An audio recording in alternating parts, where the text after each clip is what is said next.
Practical exams हों और वाइवे की टेंशन ना हो, ऐसा पॉसिबल ही नहीं है। इसलिए मैं आपका अपना पर्सनल टीचर आया हूँ फिर से लेकर एक और वीडियो जो आपकी इस टेंशन को ज़रूर कम कर देगी। आज की वीडियो में हम कवर करेंगे उन सब क्वेश्चंस को जो first practical that is resistivity of a wire bye plotting a graph of potential difference versus current से पूछे जा सकते हैं। सो इससे पहले हम वीडियो स्टार्ट करें, please like share and subscribe this channel. आइए शुरू करते हैं आज का वीडियो। जब भी आप किसी वाइवा के लिए जाएं, सबसे पहले आपको पता होना चाहिए कि आपके प्रैक्टिकल का एम क्या है, क्या क्या आपने एपरेटस यूज किया है और किस प्रिंसिपल पर आप पूरा प्रैक्टिकल करने वाले हैं। जैसा कि आपको पता है, हमारा आज का एम है एक वायर की रजिस्टिविटी हमें फाइंड करनी है वी आई ग्राफ प्लॉट करके। वी आई मतलब पोटेंशियल डिफरेंस और करंट का ग्राफ प्लॉट करके। इसके एपरेटस में हमें चाहिए होगी battery, voltmeter, milliammeter, rheostat, connecting wires और वो वायर जिसकी हमें रजिस्टिविटी फाइंड करनी है। ग्राफ को प्लॉट करने के लिए हम लोग ओम्स लॉ का यूज करेंगे, that is V equal to I R. शुरू करते हैं हम अपने पहले क्वेश्चन से। इलेक्ट्रिक करंट क्या है? So it is the rate of flow of charges across any section of the conductor. किसी भी कंडक्टर के किसी एक सेक्शन पर कितना चार्ज पास हो रहा है कितने टाइम में, उस चीज को बोलते हैं हम करंट। करंट की ऐसा यूनिट क्या होती है? तो वो होती है एम्पियर।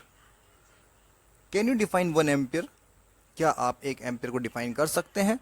जी हाँ, अगर किसी कंडक्टर के किसी सेक्शन से 1 सेकंड में 1 कूलम चार्ज पास हो जाए तो उसे हम कहते हैं 1 एम्पियर करंट। कंडक्टर्स में करंट किसकी वजह से फ्लो करता है? तो आंसर है इलेक्ट्रॉन्स की वजह से। कन्वेंशनल करंट और इलेक्ट्रॉनिक करंट में क्या डिफरेंस है? पॉजिटिव चार्ज के फ्लो को कन्वेंशनल करंट कहते हैं और नेगेटिव चार्ज के फ्लो को इलेक्ट्रॉनिक करंट कहते हैं, और दोनों की डायरेक्शन एक दूसरे से अपोजिट होती है। रेजिस्टेंस से आप क्या समझते हैं? कंडक्टर की वह प्रॉपर्टी जिसकी वजह से करंट के फ्लो में रुकावट पैदा होती है उसे हम रेजिस्टेंस कहते हैं।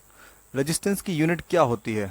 रेजिस्टेंस की यूनिट होती है ओम। अगर किसी कंडक्टर के अक्रॉस 1 वोल्ट की बैटरी लगाई जाए और उसमें से 1 एम्पियर करंट फ्लो हो, तब हम कहेंगे कि उस कंडक्टर का रेजिस्टेंस 1 ओम है।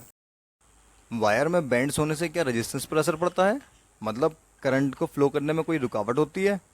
तो इसका आंसर है नहीं, क्योंकि जो मीन फ्री पाथ होता है ना इलेक्ट्रॉन्स का कंडक्टर के अंदर, वो इन बैंड्स के रेडियस ऑफ कर्वेचर से बहुत कम होता है। तो इसलिए इलेक्ट्रॉन्स वायर में बैंड होने के बाद भी इजीली फ्लो कर सकते हैं। क्या टेम्परेचर के साथ रेजिस्टेंस चेंज होता है कंडक्टर का?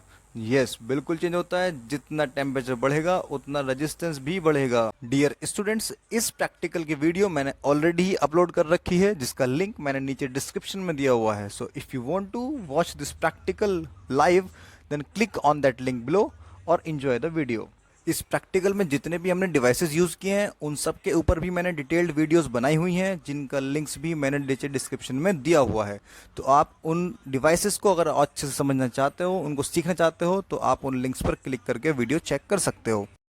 सीरीज में ज्वाइन करने पर रेजिस्टेंस क्यों बढ़ जाता है? इसका बहुत सिंपल सा आंसर है, क्योंकि जब हम सीरीज में ज्वाइन करते हैं तो उसकी जो लेंथ है वो इंक्रीज हो जाती है और resistance is directly proportional to the length, तो जिस वजह से रेजिस्टेंस बढ़ जाता है। पैरेलल कॉम्बिनेशन में रेजिस्टेंस कम क्यों हो जाता है? जैसे कि हम जानते हैं कि जब हम पैरेलल कंबाइन करेंगे तो जो एरिया ऑफ क्रॉस सेक्शन है वो बढ़ जाएगा और रेजिस्टेंस जो होता है वो इन्वर्सली प्रोपोर्शनल होता है एरिया के। इसीलिए उसका रेजिस्टेंस कम हो जाता है। इस वीडियो में केवल इतना ही, लेकिन इसका ये मतलब नहीं है कि क्वेश्चंस ख़त्म हो चुके हैं। और भी क्वेश्चंस के आंसर जानने के लिए चेक करें इस वीडियो का पार्ट 2, जिसका लिंक नीचे डिस्क्रिप्शन बॉक्स में दिया हुआ है। अगली वीडियो में फिर मिलेंगे। जाते जाते चैनल को सब्सक्राइब करना ना भूलें। जय हिंद मेरे प्यारे बच्चों।